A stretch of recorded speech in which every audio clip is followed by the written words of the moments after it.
Mbote Nabino Nyosotu Bandeko Nabiso, il y a RDC Monde, au Boulandara Biso de partout.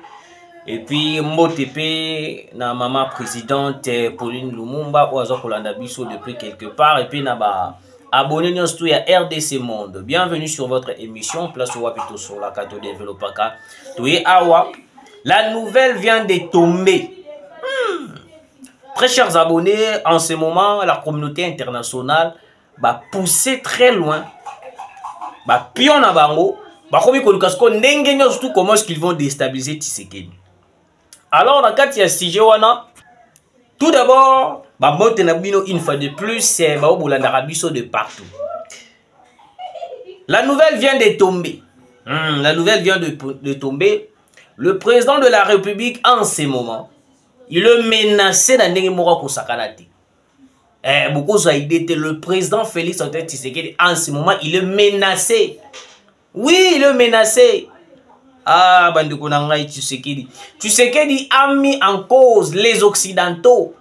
Oh, Wapi, Bakomi coincé quelque part, il n'arrive même pas. Il y a pour ça là, et plaire à Tanabiso. Non. Aujourd'hui, la communauté internationale se sent bloquée. Il n'arrive pas. Il y a quoi bananini Kobimana place au bango, ba monique noté, ah vraiment non, il n'arrive même plus.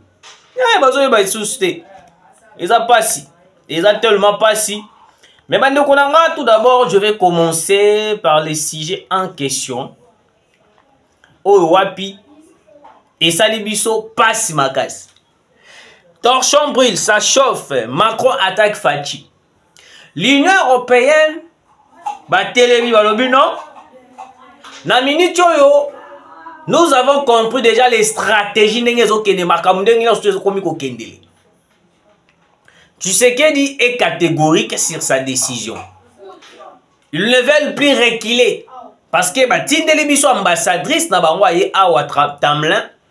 Tamlin tant aye awa meki ko yembisa le président de la le président ya Sénat aye bisete. Tozongi sa ta coopération. Otozalaki na yango entre biso na bino. Parce que nous avons compris que non, la RDC est un pays important. Le rôle de la RDC est un pays important. On ne peut pas laisser la RDC à s'évader kakaboué. Wana ambassadeur na-bas. Tu sais que dans le but, pas question, je ne veux plus négocier avec les États-Unis d'Amérique. Les États-Unis, non, c'est que tu perdre.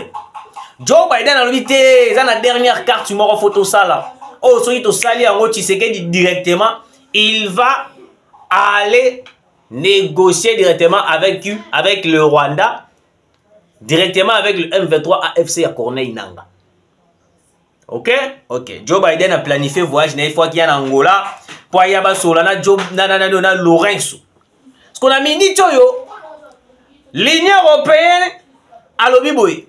L'Union européenne exprime ses vives craintes face à ce qui recule de l'état des droits, notamment si des exécutions venaient à être effectuées dans un pays qui avait jusqu'à présent choisi de maintenir un moratoire sur la peine de mort. Nathan a deuxième sujet pour te développer directement pour vous comprendre. Macron, l'Union européenne, Belgique. La Belgique convoque l'ambassadeur congolais après la condamnation à mort de Jean-Jacques Wondo. Mathieu Koukabouana. Ils ont été condamnés à mort. L'Union européenne, Emmanuel Macron, Emmanuel Macron, place au Wapi, bakomi ko réclamer Jean-Jacques Wondo. En part ça, bakomi ko attaquer directement Tshisekedi. Balobi, ça c'est quel genre de pays? Bozo condamné bato à mort. Bozo tala teke problème dans l'Est de la République, bino bozo condamné bato à mort. Moi je me suis dit, Emmanuel Macron c'est comme s'il a perdu la tête. Oui, Emmanuel Macron, c'est comme s'il a perdu la tête. Le président de la France, Emmanuel Macron, c'est comme si vous avez perdu la tête. Je viendrai vous recadrer pour comprendre. Alors, l'Union européenne, la Belgique, ça les déclarations pour réclamer Jean-Jacques Ouondo. Moi, je me suis dit dans le but, oh, mais la personne a tenté de tuer un président de la République. Pas un président, il y a comité, président, il y a groupe IT, mais président de la République. Il est condamné par sa complicité avec les assassins. Tout le monde a quand même dans les États-Unis d'Amérique, dans la France, Mouton a trahir la République, a trahir le pays. Même si on a une chaise électrique, à couper les wana. Et dans la façon, mais pourquoi vous s'imposez contre la mesure la République démocratique du Congo? C'est grave, hein? C'est grave dans ce pays. Alors, l'Union européenne a l'obité. Bon, jamais condamné à mort. Bolongola yango, bota ba peine mususu, ba biloko mususu, mais ya ko condamné à mort. Yango na ko beta CTA. Est-ce que la RDC par hasard, Kabila a signé un accord que non RDC comme province à Belgique? Moi, je n'arrive pas à comprendre. Peut-être même sous Kabila a signé un accord avec la Belgique ou soit avec l'Union européenne que non RDC comme province na bino, toi comme commune na bino. Je ne sais pas. Peut-être Kabila, il est vivant. S'il peut nous dire la vérité, ce qui a signé un accord que non RDC comme ma province, il y a Belgique, province, il y a Union européenne. Il y a France et tout et tout. Parce que je n'arrive pas à comprendre comment est-ce que l'Union européenne s'impose à 100% sur toutes les décisions que nous prenons ici en République démocratique du Congo. Baza bataliboso batelemeli ba wazalendo. Basili wana te caméra yo kozwa so bandi kotelemela ba wazalendo parce que caméra tu as déjà plan naï. Tu as déjà plan stratégique à caméra. Caméra c'est un caméléon. Caméra zui yé pas komi kotelemela ba wazalendo. Et si lui wana te ba komi ko réclamer Jean-Jacques Ouondo, la personne qui a essayé d'assassiner. Nga ce qui bino boy. Soki coup d'état wana ezwaka isimbaka. Oh, Babomi Tshisekedi. On n'allait pas voir Christian Malanga au pouvoir. C'était une mascarade. On allait voir la présence du président, de l'ex-président de la République, Joseph Kabila Kabange. Les Américains, vous avez un ex-président qui est toujours en vie. Alors, comme il est toujours en vie, en attendant les élections, tout ça dans Kabila, comme ça, ceux qui ont élection et salami, comme ça, nous sommes au pouvoir. C'est ça leur projet. Parce que le local est simba quitté. Meki na ba stratégie tout, ça n'a pas tenu. Ce qu'on a mis ni ce qu'on a point, bakomi ko luka ba avantage, plutôt des stratégies avantageux pour eux, pour que l'on aille coincer Tshisekedi. Je vous dis, très chers Congolais, mesdames et messieurs, vous qui nous suivez de partout, dans la chaîne Nabiso, que Tshisekedi est en danger. Tshisekedi est en danger. L'Union européenne, la Belgique, la France, les États-Unis, commis contre Tshisekedi. Pourquoi? Parce que Tshisekedi ne veulent pas signer un accord avec les M23 qui est soutenu par la communauté internationale. Attaquer Tshisekedi. La même Tshisekedi va assassiner. À plusieurs reprises, Tshisekedi a raté d'être assassiné par des impérialistes. Même les bateaux assassiner le président de la République. C'est un complot venant de la communauté internationale. Ce n'est pas pour rien que Moïse Nzanga Lobaki que non. Le Rwanda est soutenu par la Grande-Bretagne, la France, la Bazali wana bayebi plan stratégique ni ba ko sala. Bayebi plan stratégique ni ba ko sala. Alors Macron a tweeté lobby. La RDC a besoin de la paix. Mais cette paix viendra seulement de la négociation fiable avec les Rwandais et le Congolais M23. Ah, bato ba mitema mabe. Baza mitema mabe na ndenge moko kosakana te. Au moins sikoyo place au faut comprendre. Et c'est qui singai parce que na moni sikoyo réflexion na ngai komi kokoma pembeli na ba politicien oyo. Na ndenge ni. Je l'ai toujours dit ici que non, les M23 c'est dit baza ba Congolais. AFC balobaka toujours baza ba Congolais. Parce que biso soki tosali erreur toke négocier na M23. Ça veut dire que non, nous acceptons une négociation avec nos patriotes congolais, les M23. Alors que le M23, bazali ba Congolais té. Baza ba Congolais té, très cher Congolais.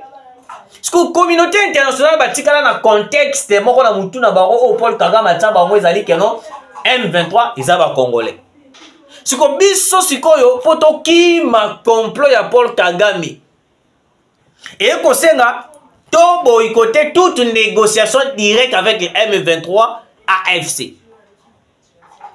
Donc ceux qui t'ont dit kosolana M23 na AFC, ça veut dire que non, nous acceptons que le M23 sont des Congolais. Vous voyez? Ce qu'on a minute la France, les États-Unis, bah on va le barani. Beaucoup de solo là. Beaucoup de solo là. Beaucoup de solo. Bah et bien bango bien que non, bah ça va Rwandais. Mais bah on tient plutôt que solo là na bango. Pourquoi? Parce que cette complicité date de longtemps. Oh ils ont non, bah récupérer tout le parti est de la République démocratique du Congo, bah annexer en Rwanda pour que bah en bénéficier, bah soit bah minérer. C'est ça leur stratégie en tête.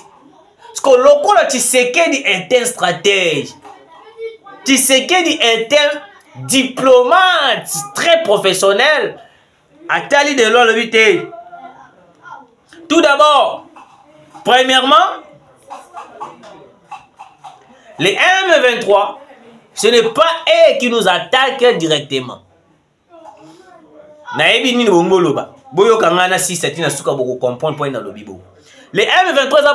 ils attaquent directement. Bah vrai bateau ba attaquer biso directement, ils allient la communauté internationale. Si quoi la communauté internationale, so que lobi aya ko attaquer biso mbala moko, le monde ba koye banani côté lema ba contredire les États-Unis, ba France wana. Parce que la communauté internationale va va réfléchir, ba bin non.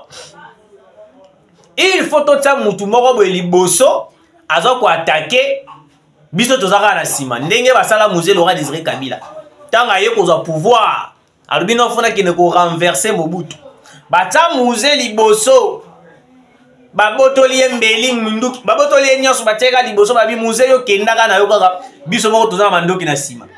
Donc musée était venu au Congo ayaka na minduki te ba Ougandais ba Rwandais ba onde ba akina minduki. Donc musée Laurent Désiré Kabila il n'avait rien. Il était dirigé par les Rwandais, par les Ougandais. Yango mona ba boma facilement. Sikoyo la communauté internationale. Parce que tant ba moni bongo ba lobi non, il faut to bimisa mutu moko liboso biso to la biso na sima to bata maiza lo la koba.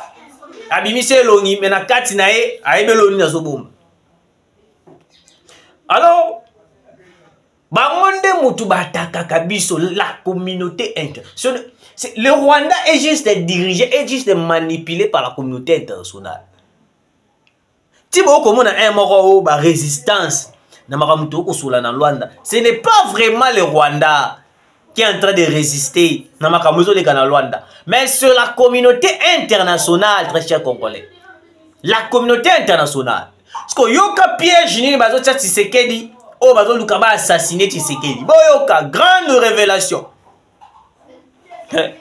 Nzambe, Tshisekedi sera protégé. Nzambe ya Isaac Mabunzo ko protéger Fachi. Premier coup, oh bazo préparé pour assassiner Tshisekedi. Bamemi Kabila na secrétariat général ya ONU.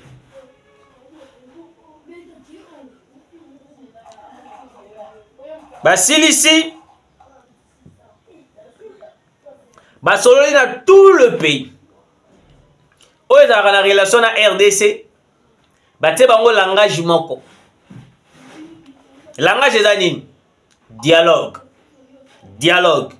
Malgré tout, on est en train de négocier dans Luanda, mais tous les pays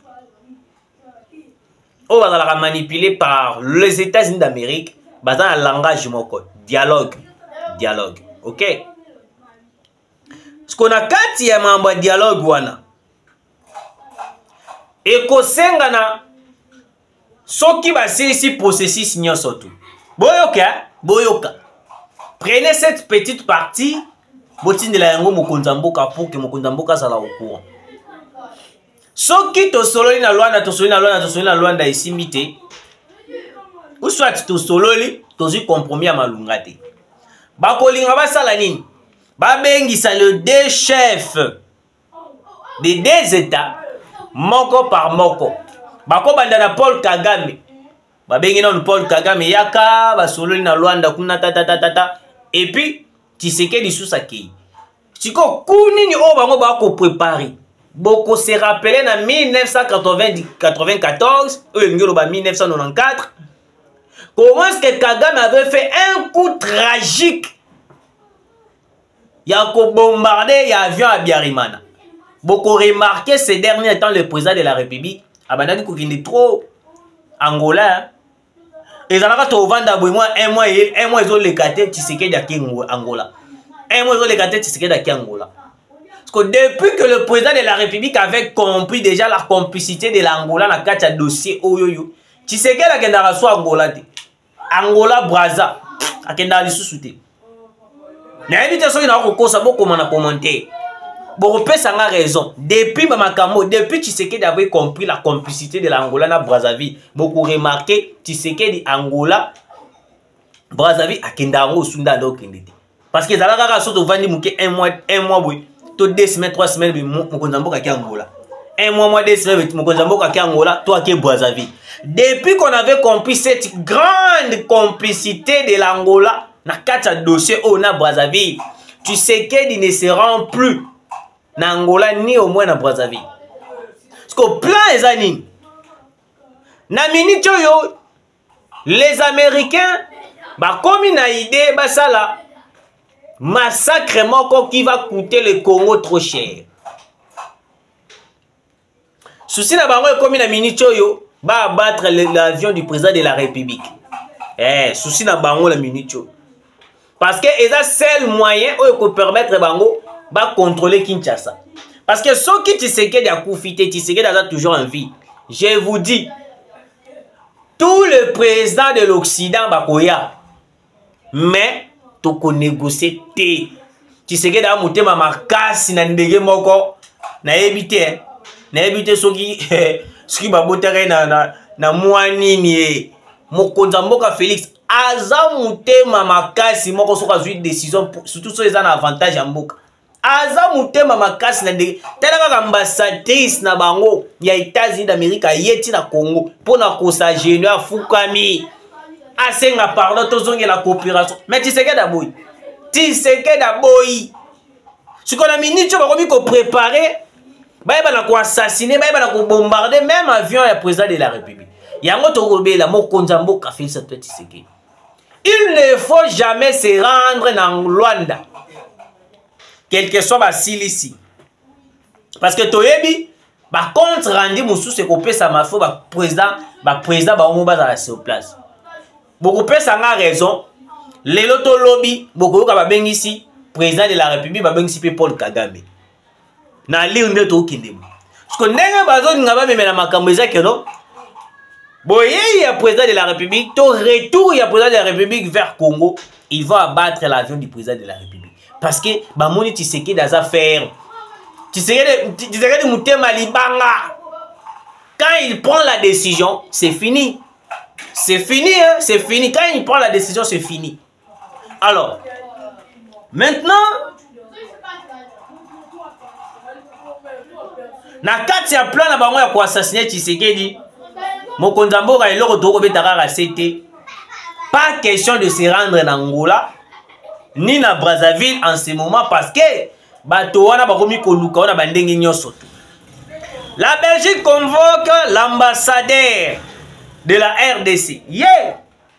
Nous sommes là pourquoi? Parce que tu condamné Jean-Jacques Wondo, bango basiliki. Emmanuel Macron ba tweet ke zongi, ba tweet ke ato sali 1000 tweets to kotika été. Suite à la puissance des faits de Ouazalendo, les RDF et M23 se rendent en masse aux guerriers Ouazalendo de peur de se voir être tués. Nous n'allons plus reculer. À nos commandants, on leur dit plus question de repli stratégique. L'ennemi doit rentrer dans un cercueil. Très chers Congolais, na minute yo plusieurs Rwandais, RDF et puis ba M23 ba AFC mususu ba ye komitika ba moko pa ba Ouazalendo. Ba lobi ote tozo banga to kufa. Ça fait un moment au wapi les rebelles bazo kufa na ndenge moko ko sakana te na est de la République. Depuis qu'on a équipé les Ouazalendo. On a équipé les Ouazalendo. On a équipé l'armée, place au wapi, bazo kufa, lokola ba mpc, lokola ba insecte. Parce que certains d'entre eux, bakomi komia kotika. Bakomi komi tika na bango, balobi no toboyi na biso to kufa, toboyi na biso liwa, baye na bango komi tika, et puis les Ouazalendo bazui bango, ba présentaki bango, ipa ya bato bazali censé ya kozwa bango. Ba présenter bango papa to kangi bango. Yangana to lancer message na Corneille nanga yo muto zo tsaki teti mitali yo. Mitali yo. John Numbi na koya na 3e numéro pour na kolobela bino dossier à John Numbi alobi boye. John Numbi alobi ke non Tshisekedi akomi kobanga. Tshisekedi akomi kobanga. Alors la peur de Tshisekedi le rôle comme Kobanga, nous, les révolutionnaires, nous viendrons dans les jours à venir pour attaquer et renverser les pyromanes Tshisekedi. Voilà John Numbi. Nakoya kolobela John Numbi na 3e numéro. Na 3e numéro. Faut na recadrer John Numbi moi mouké. Bon, nangaki na bossa na moi mouké, très cher Congolais. Tout d'abord, continuez de partager, de liker et que ça la biso vraiment trop bien.